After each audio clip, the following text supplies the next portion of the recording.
나오죠. 저도 식약처 출신들이 들고 하는 걸 좋아하나 봐요. 저도 들고 하겠습니다. 저도 이제 막 활동적으로 하는 걸 좋아해서 이제 사무관님이 가셨는데 사무관님이 발표해 주신 내용도 있고 앞에 법 조항이나 이제 뭐 발표 자료는 보셔서 아시겠지만 넘어갈 부분은 넘어가고 저는 이제 간단한 소개를 드리면 저도 사실 이제 식약처에서 이제 근무를 하다가 저는 이제 아까 정재영 사무관님은 법 관련해서 업무를 하셨고 저는 이제 심사만 좀 이제 심사부에서 심사만 하다가 이제는 이제 민간으로 나와서 개발자분들을 도와드리고 있는데 이런 좋은 자리에서 이제 보건산업진흥원에서 저희 초청해 주셔서 발표를 좀 잘 드리도록 하겠습니다. 보시면 법 체계는 아까 앞서서 말씀드렸으니까 시간도 그렇고 제가 좀 넘어가도록 하겠습니다. 네. 이거는 의료기기법하고 체외진단 의료기기법, 디지털 의료제품법. 이제 주제가 디지털 의료제품법인데 왜 세 개를 말씀드리냐라는 거는 그냥 그 개념만 알고 계시면 되는데 아까 앞서서 설명해 주셨던 것처럼 디지털 의료제품법은 특별법 개념으로 만약에 관련된 조항이 없으면 체외진단 의료기기법이나 일반 의료기기법에 따라서 조항을 적용하시면 됩니다. 그 정도만 알고 가시면 될 것 같고요. 오늘의 주제는 디지털 의료제품법이죠. 근데 이제 뭐 시간상 30분밖에 안 돼서 저도 핵심 개념으로 이제 심사를 하시다가 좀 헷갈린 부분들 아니면 저도 나와서 개발자분들이나 연구자분들이 좀 헷갈려 하시는 부분을 위주로 좀 말씀을 드리려고 해요. 그래서 주제는 그러니까 핵심 항목들은 제품 분류 및 등급 체계, 그다음에 임상 시험, 그다음에 인허가 절차 중에 이제 좀 많이 요즘에 관심 많이 가지고 계시는 뭐 변경 관리 계획 아니면 구성 요소 성능 평가 제도 아니면 우수 관리 체계 인증 제도 사전 검토 제도까지 간단하게 소개드리고 발표를 마칠 겁니다. 네.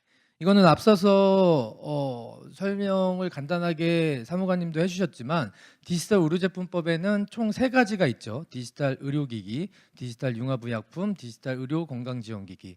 현재까지는 뭐 디지털 융합의약품까지는 아직 뭐 허가된 건 없고요. 디지털 의료건강지원기기는 현재 뭐 필수는 아니고 선택이긴 하지만 이제 등록돼서 지금 제도를 운영하고 있죠. 그 정도만 알고 가시면 될 것 같고요. 책자 보니까 그 제목에 디지털 의료제품법 소개 및 그 밑에 이제 디지털 치료기기를 중심으로라고 적혀져 있는데 디지털 치료기기가 아니라 디지털 의료기기로 생각하시면 될 것 같습니다. 치료기기는 또 오해하실까 봐 치료기기는 또 다른 품목 그 분야가 있는 건지라. 네, 이것도 아까 5가지 기술만 해당되면 디지털 의료기기죠. 근데 이게 뒤에 말씀드리겠지만 이게 뭐 독립형 소프트웨어 기술은 사실 뭐 명확하지만 나머지 기술들은 요즘에 혼합돼서 많이 개발들을 하고 계신 것 같아요. 뭐 예를 들어 뭐 VR, AR 기술에 AI 기술까지도 적용해서 하는 제품들을 개발하시는 분들도 있어서 그 점 참고하시면 될 것 같고 왜 참고를 해야 되냐? 뒤에 보시면 과거에는 아까 일반 의료기기법이나 이제 체외진단 의료기기법에서는 품목이 정해져 있었죠. 저는 이제 과거에 사실 저는 이제 제가 있었을 때는 식약처 2,900개까지 소분류 품목이 있었는데 아까 말씀하시는 거 보니까 2,200개 정도라고 말씀하시는 것 같은데 많이 삭제됐죠. 그리고 삭제된 이유 중에 큰 부분은 디지털 의료 제품에 해당되는 품목들이 많이 없어진, 그러니까 삭제된 경우라고 생각이 듭니다.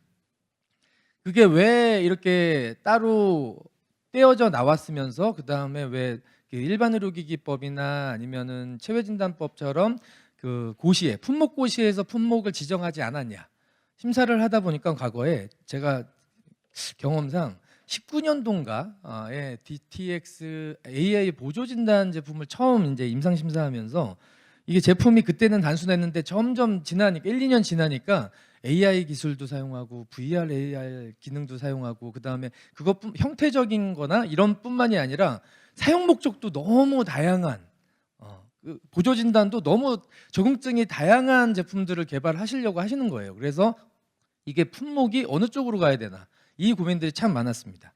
그래서 그런 고민들을 하던 찰나에 이제 그 일반 의료기기법이나 체외진단 의료기기법에서 디지털 의료 제품을 담지 못하는 이제 상황까지 와서 이게 새로운 법이 제정이 필요하다. 라는 필요성 때문에 이렇게 개발이 됐고요. 그런 취지에서 그 품목도 사실 이제 자율적으로 정하자라는 개념으로 움직이게 된 거죠. 그래서 사실은 제일 중요한 게 개발 제품이 디지털 의료기기인가? 당연히 의료기기 부합의 정의가 돼야 되겠죠. 그거는 뒤에 제가 표에서 또 말씀드리겠지만, 그 다음에 핵심적인 또 두 번째 사항은 7자리 코드를 어떻게 생성할 것인가. 그 다음에 등급은 어떻게 해당할 것인가. 아까 그 앞서서 사무관님이 그 1등급에서 4등급 등급 얘기하면서 그 사례가 생각이 나는데, 저도 식약처 처음 갔을 때 1등급이 제일 높은 줄 알았어요. 그래서 엄청 혼났던 기억이 납니다. 근데 지금은 뭐 다들 아시니까 위험도에 따라서 4등급이 가장 높죠. 이것도 일반 의료기기나 체외진단 의료기기법처럼 저는 뭐 제도 소개는 아니니까 2등급 이하는 지금 NIDS에서 심사를 하고 있고요. 3, 4등급은 그 식약처에서 하고 있는데, 다만 현재까지 다른 점은 2등급에 대한 제품도 임상시험에 해당되는, 그러니까 임상시험에 해당되지만 2등급이면 과거에는 아까 말씀하셨듯이 식약처에서 심사를 했는데 지금은 NIDS에서 심사를 합니다. 디지털 제품은. 그 점만 좀 참고하시면 될 것 같고, 법은 항상 바뀌니까 앞으로는 어떻게 될지 모르죠. 네, 그렇습니다. 자, 디지털 의료기기 판단 기준은 이렇게 6단계로 흘러가는데, 아까 제가 이제 법 체계 설명드리면서 일반 의료기기법과 체외진단 의료기기법도 아셔야 된다라고 말씀을 간단하게 드린 이유가 이겁니다. 결국에 의료기기 또는 첫 번째 단계가 디지털 의료기기를 판단하기에 앞서서는 의료기기 또는 체외진단 의료기기인지를 먼저 지정을 해야 됩니다. 그러니까 즉 이 말은 의료기기 아니면 일반 의료기기, 그러니까 구분을 하기 위해서 일반 의료기기 또는 체외진단 의료기기가 아니면 디지털 의료기기도 아닙니다. 아까 말씀드렸듯이, 그래서 사실 이제 디지털 의료제품법에서 등급 체계 분류와 디지털 의료기기의 정의는 세워져 있긴 하지만, 그거에 앞서서 사실은 의료기기 정의와 체외진단 의료기기 정의도 함께 알고 가셔야 되는 거죠. 그렇습니다. 그리고 두 번째 단계로는 독립형 소프트웨어 기술이 적용되었는가. 이거는 형태적으로 이제 하드웨어가 없는 그 독립형 소프트웨어 그 제품들이 많이 개발이 되다 보니까 이게 첫 번째로 이제 가장 구분하기도 쉽고, 그래서 이제 두 번째 단계로 소프트웨어, 단독 소프트웨어면 무조건 디지털 의료기기라고 생각하시면 될 것 같고요. 그 다음에 그 아까 5가지 앞서서 보여드린 5가지 기술이 적용된 이제 하드웨어 아니면 내장형 디지털 소프트웨어 기능, 이런 것들, 그 다음에 액세서리에 적용이 되면 디지털 의료기기로 판단을 하시면 됩니다. 이제 이 판단 기준 체계도인데, 딱 보시면 사실 이제 독립형 소프트웨어는 이제 예를 들어 제일 흔히 지금까지 생각하시는 것들 보면 보조 진단 소프트웨어 아니면 DTX, 그러니까 디지털 치료기기가 되겠죠. 근데 이제 하드웨어의 심대 형태로 녹여져 있는 제품들도 사실 기능은 함께 할 수 있으니까, 그게 하드웨어가 있다 치더라도 이런 아까 5가지 기술이 적용되면 이것도 디지털 의료기기에 적용이 됩니다. 그러니까 디지털 의료제품법에 적용이 됩니다. 다만 하드웨어에 아까 말씀드렸듯이 하드웨어에 필요한 시험 성적서라든가 이런 것들은 일반 의료기기법 아니면 체외진단 의료기기법에 따라서 시험을 하셔야 되겠죠. 그렇습니다. 근데 다만 좀 이제 저도 이제 업체분들 아니면 개발자분들이랑 논의를 하면서 가장 헷갈려하시는 부분이 이 액세서리랑 이제 구성품을 어떻게 좀 구분해야 되냐. 이게 사실은 뭐 이게 명확하게 이거는 구성품이고 이거는 액세서리다라고 하는 명칭은 없어요. 다만 그러니까 취지만 있을 뿐이죠. 그러니까 그 사용 목적에 대한 성능이나 이런 거에 영향을 미치면 액세서리고, 아니면 그 구성품인데, 예를 들어 제가 이제 경험했던 사례 중에는 로봇 수술, 자동화 로봇 수술기에서 로봇 수술을 하는 핸드피스의 그 팁 같은 경우가, 이거는 팁 자체는 사실 별거 아닌 것처럼 생각이 되죠. 하지만 그 팁의 종류에 따라서 수술 성능이 결정되기도 하고 영향을 미치기 때문에 그런 것들은 사용 목적에 영향을 미친다라고 판단을 해서 액세서리로 구분을 할 수 있겠고요. 아니면 이제 뭐 연결되는 케이블선 같은 경우는 전혀, 그거는 뭐 공산품, 범용 제품을 연결해서 쓸 수 있다라는 뭐 구성품이면, 그러니까 그런 것들은 구성품으로 판단을 할 수 있겠죠. 이렇게 좀 극단적인 예시지만 실제로 있었던 사례였고 그렇게 좀 구분을 하시면 좋을 것 같습니다. 네. 그리고 이제 이런 의료기기의 형태나 의료기기다라고 판단이 되었으면 이제 어떤 의료기기인지를 좀 구분을 해야 되겠죠. 근데 이거는 사실 이제 작년에 제가 이제 디지털 의료기기 제품 분류 코드에 대한 저도 교육을 한두 시간 했었는데 사실 뭐 한두 시간도 모자르긴 하죠. 복잡합니다. 하지만 이제 가장 큰 맥락의 핵심점은 이 7가지 코드를 어떻게 구성하는지, 이 검사, 예를 들어 검사나 진단하고 치료 이 3가지가 제일 많긴 합니다. 물론 이게 뭐 없다는 건 아니고 밑에 그런 목적들이 제일 많이 있죠. 그다음에 이 이제 중간에 이 3가지의 코드는 아까 어떤 기술을 쓰고 어떻게 병합이 돼 있는지. 예. 그다음에 마지막 2번째는 여기서도 나오죠. 기본 유형이 의료기기인지 체외진단 의료기기인지 독립형인지 내장형인지 이렇게 구분을 하고 있습니다. 뭐 이렇게 7자리로 분류 코드를 구분하고 있다 정도만 이번 시간에는 알고 가시면 좋을 것 같고요. 네.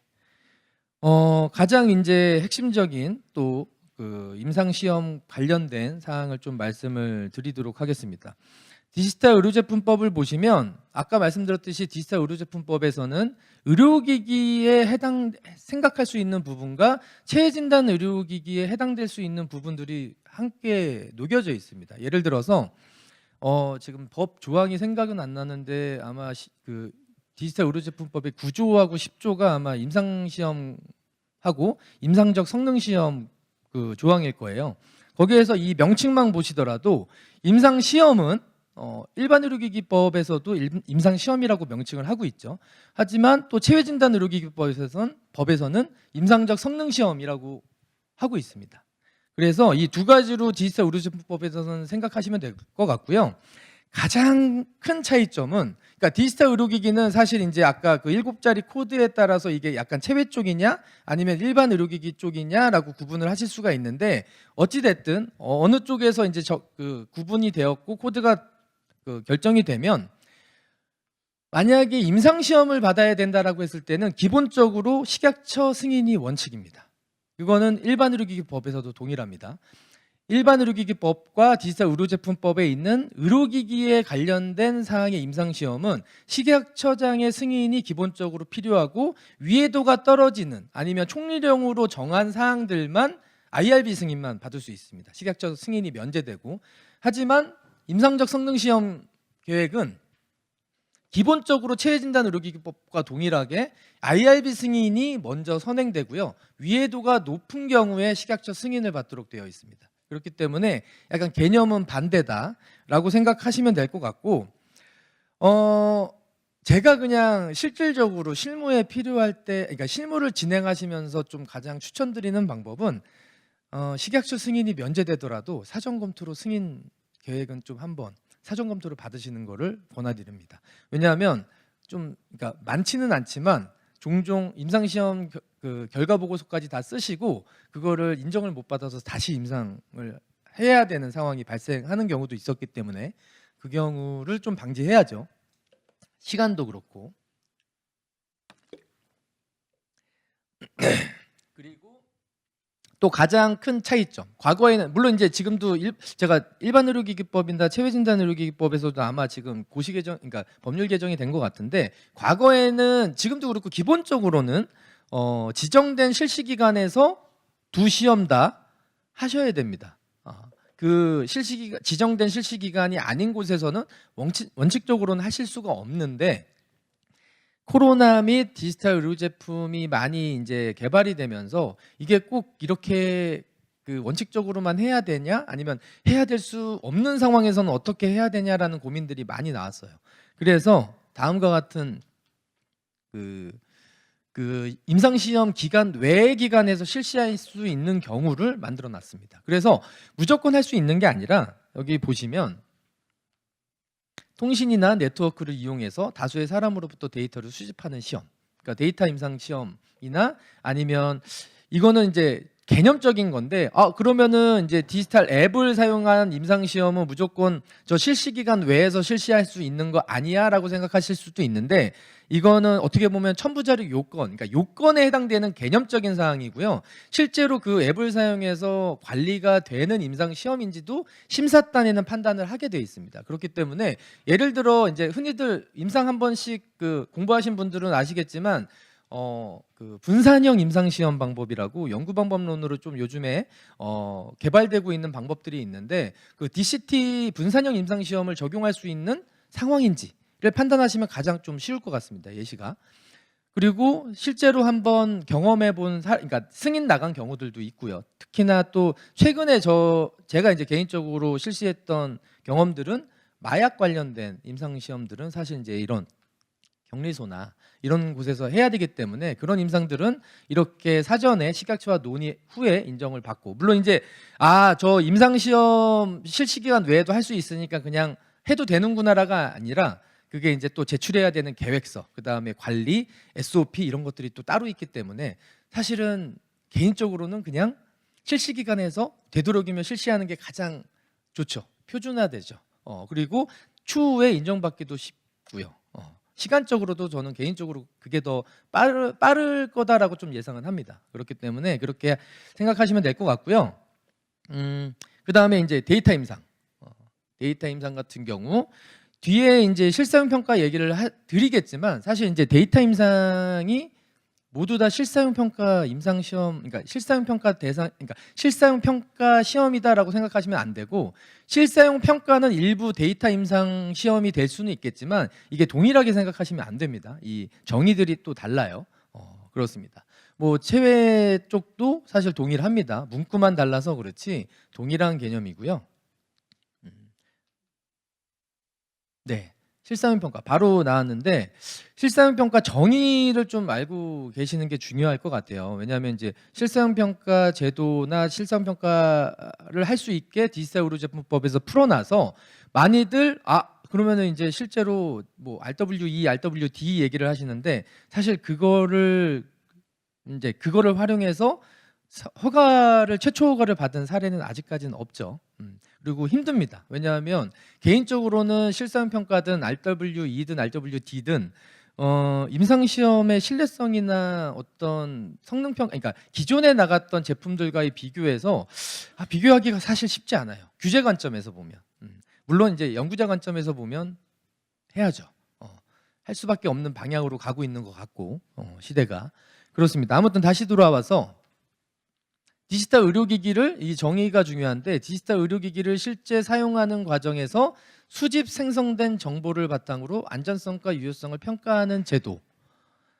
여기서 그러니까 이거를 많이 혼동하시더라고요. 실제 사용하는, 그러니까 디지털 의료기기를 실제 사용하는 과정에서, 그러니까 실제 기존에 있었던 어떤 쌓여왔던 데이터, RWE나 RWD를 활용하면 다 실사용 평가를 할 수 있다라고 생각하시면 안 되고, 저 앞에 정의, 의료기기를 실제 사용하는 과정이 필요합니다. 그렇기 때문에 그냥 일부 데이터라고 해서 무조건 사용할 수 있는 상황은 아니라는 점, 그 점이 가장 중요하고요.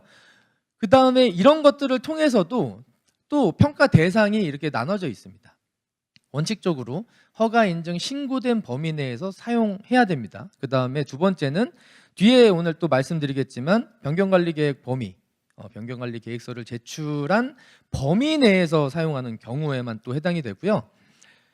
허가 초과 사용 목적, 이거 있죠. 이제 1번은 뭐 대체 가능한 디지털 의료기기가 없는 경우, 말기암, 대체 의료기기, 뭐 비용 효과, 뭐 이런 것들이 있는데, 사실은 제가 이제 좀 또 실무적으로 접근해서 좀 꼭 아셔야 되는 부분들이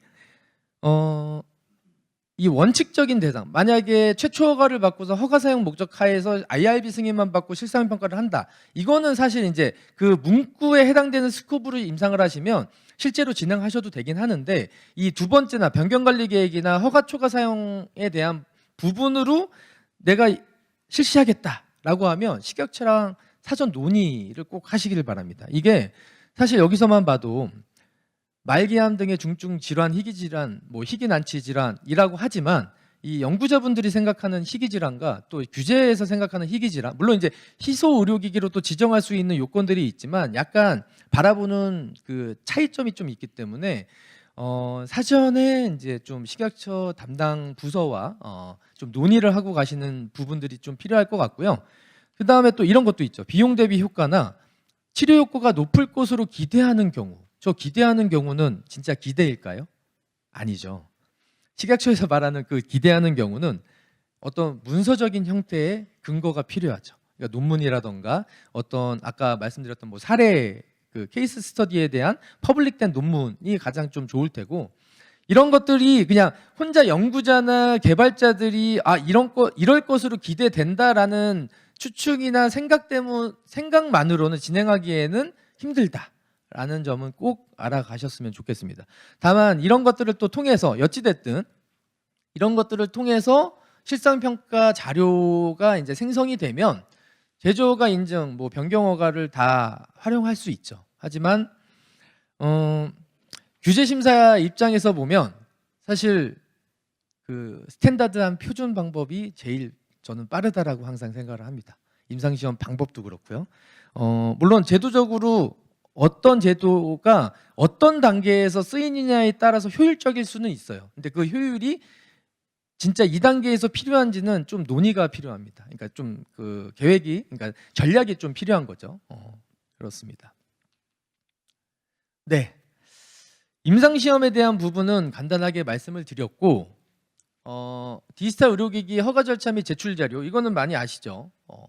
이제 허가 신청을 하게 되면 이 세 가지 자료 해당되는 거 제출하셔야 되고, 임상시험 자료 등에 대한 별표 2에 관한 자료를 이 별표 2 8가지 자료를 제출을 하게 되시는 거죠. 예를 들어 8번째는 독립형 디지털 소프트웨어는 제외라고 되어 있는데, 이거는 CMD 같으니까 하드웨어가 있는 제품만 해당이 됩니다. 이 말은 이 부분에 해당되는 거는 일반 의료기기법이나 체외진단 의료기기법에 있는 시험 성적서에 관련된 연계돼서 생각하시는 자료라고 생각하시면 돼요. 그렇습니다. 그리고 7번 같은 경우는 전문가용, 그러니까 이 디지털 의료기기도 전문가가 사용하는 게 있고 일반인이 사용하는 게 있어서, 일반인이 사용하는 경우에는 이 7번 같은 경우는 필요가 없죠. 전문가에 해당되는 디지털 의료기기인 경우에 이렇게 제출하시면 됩니다. 네. 자, 그리고 이런 허가를 받을 때 일반 지금 뭐 스탠다드한, 오늘은 짧고 좀 핵심적, 그 다음에 이제 새로운 제도를 좀 알려드리고 싶어서 일반적인 사항은 아까 저런 자료가 필요하다라고 말씀만 간단하게 드린 거고, 사실 이제 기존 제도 일반 의료기기나 체외진단 의료기기와 다른 특별한 제도 중에 하나가 이 변경관리계획이라는 제도가 이번에 신설이 됐죠. 디지털 의료제품법에. 네, 이게 사실은 이제 이렇게 한 장으로 축약을 했지만 이 작년에 연구 과제를 했었어요. 실제로 이제 저희가 연구 과제를 실시를 하고 아마 올해 6월 달이나 적어도 7월 달에 가이드라인이 나올 겁니다.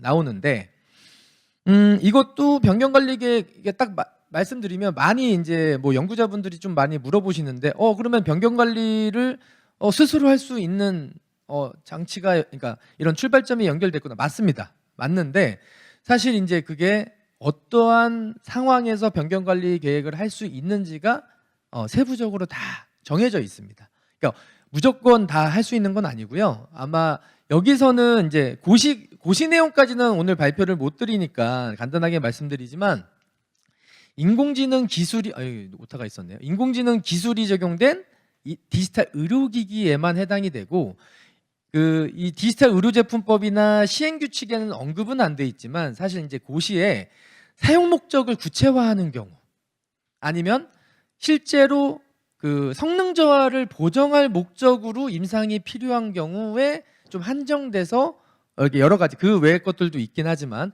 한정돼서 허용을 하고 있습니다. 그렇기 때문에 내가 이 디지털 의료기기로 판정을 받고 허가를 받을 때 모든 변경에 대한 내용들을 변경관리 계획으로 받을 수 있구나 생각하시면 안 되고요. 그 해당되는 사항들은 세부적으로 아까 말씀드렸듯이 한 적어도 6, 7월 달에 가이드라인이 발간이 될 거니까 그 사항 보시고 좀 진행하시는 사항이 좀 좋을 것 같고요. 물론 이제 식약처에다 문의하시면 제도는 법은 시행이 됐기 때문에 신청은 받아줍니다. 근데 그 아까 말씀드렸듯이 신청 사항에 대한 해당 경우들이 있어서 그 경우에 해당되는지를 명확히 알아보고 신청을 하셔야 돼요. 그러면 뭐든지 국가기관이나 공공기관은 첫 사례가 사실 제일 좋지만 첫 사례를 받기가 제일 힘들죠. 그렇습니다. 뭐 어찌 됐든 그러니까 이 변경관리 계획을 통해서 임상시험 면제도 일부 받을 수 있고요. 이런 변경허가에 필요한 변경허가 관련된 시험 성적서도 일부 면제가 가능합니다. 근데 여기서 그러니까 이게 이 제도뿐만이 아니라 헷갈리시면 안 되는 게 면제된다라고 해서 그 관련된 근거 자료들을 준비를 안 해도 되는구나 이렇게 생각하시면 안 돼요. 저 의료기기는 리스크 기반한 품질 관리를 적용했기 때문에 관련된 문서들은 품질 관리에 기반해서 다 자료들은 구비를 해 놓으셔야 됩니다. 아까 1등급 예를 들어 1등급 신고도 나왔지만 신고는 신고할 때 그런 물론 이제 아예 제출을 안 하는 자료들이 있지만 제출해야 되는 자료들을 그러니까 신청할 때 면제해 주는 것뿐이지 그 자료들은 갖고 계셔야 되는 거예요. 제품에 대한 자료들은 그거와 동일합니다.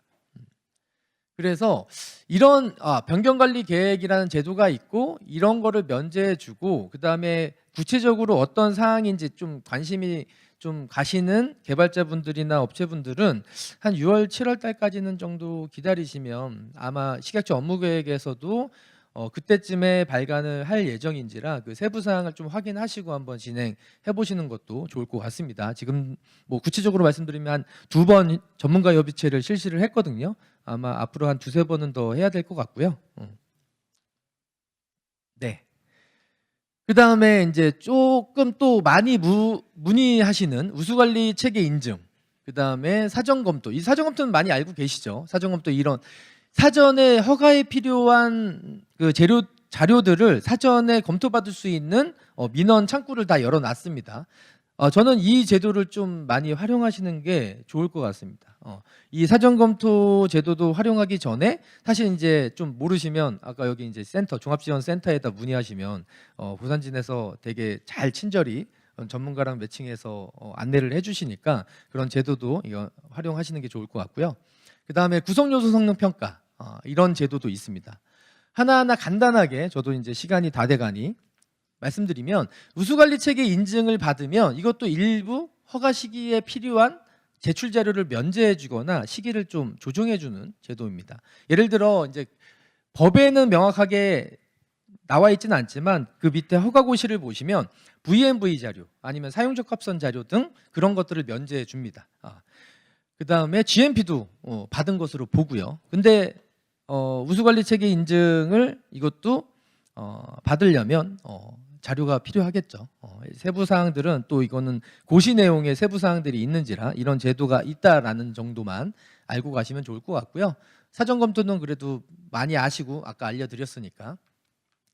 구성요소 성능 평가라는 제도도 신설이 됐습니다. 디지털 의료제품법에서 보시면 AI 알고리즘 혹은 센서 등을 구성요소로 사전에 성능 평가를 받으면 이 AI 알고리즘이 제품별로 또 쓰일 수 있잖아요. 예를 들어 A 제품에 어떤 알고리즘이 쓰이는데 B 제품에도 똑같은 알고리즘이 쓰인다 라고 했을 때는 알고리즘 자체를 성능 평가를 받으면 그 2번째나 3번째 제품에 필요한 이 알고리즘에 대한 성능 평가를 인정해 주는 제도입니다. 그렇기 때문에 근데 사실은 그냥 이 알고리즘에 대한 성능 평가만 인정해 주는 게 아니라 그 임상이 필요한 경우에는 그렇게 해당은 안 돼요. 그런 또 세부적인 사항도 있고요. 센서도 동일합니다. 요즘에 센서들을 많이 활용한 디지털 제품들이 많이 개발이 되다 보니까 어떤 센서들은 공산품으로 많이 사용하시잖아요. 근데 약간 저는 개인적으로 이 센서 같은 경우는 많이 활용이 될까라는 생각은 하긴 합니다. 하지만 좋은 제도죠. 그러니까 추후에 이것도 올해 가이드라인이 발간될 예정입니다. 전 시간이 다 되긴 했는데 30초에 간단히 말씀드리면, 사실 이거는 디지털 의료제품법에 해당되는 법은 아니죠. AI 기본법이 생성이 됐고, 시간이 되면 말씀드리려고 했는데 지금 30초 남아서 말씀드리면, 디지털 의료기기, 특히 AI 기술을 활용한, AI 인공지능 기술을 활용하면 지금 과기부에서 제정이 됐고 유예는 됐지만 이제 실제 이제 본격적으로 유예까지 끝나면 이 고영향 인공지능에 대해서는 책임 의무들을 아마 요구를 할 겁니다. 그러니까 혹시 디지털 의료기기를 개발하시면서 AI 인공지능을 활용하시는, 뭐 기술을 활용하는 제품을 연구하신다, 개발하신다라고 하시는 분들은 이 AI 기본법에서 말하는 고영향 인공지능인지 아닌지를 사전에 지금 미리 좀 준비하시는 게 좋을 것 같다는 말씀을 드리며, 이게 사실 사전에는 기존에 작년에 드래프트 안으로 나왔을 때는 4등급까지만 해당이 됐는데 실제 본격적으로 나왔을 때는 3등급으로 변경이 됐어요. 이 점도 좀 참고하시면 될 것 같고, 3등급 이상이면 한번 이거는 과기정통부에다가 좀 여쭤보셔도 아마 지금 해당해서 안내를 하고 있으니까 꼭 확인하고 넘어가시면 좋을 것 같습니다. 네, 이렇게 간단히 마치겠습니다.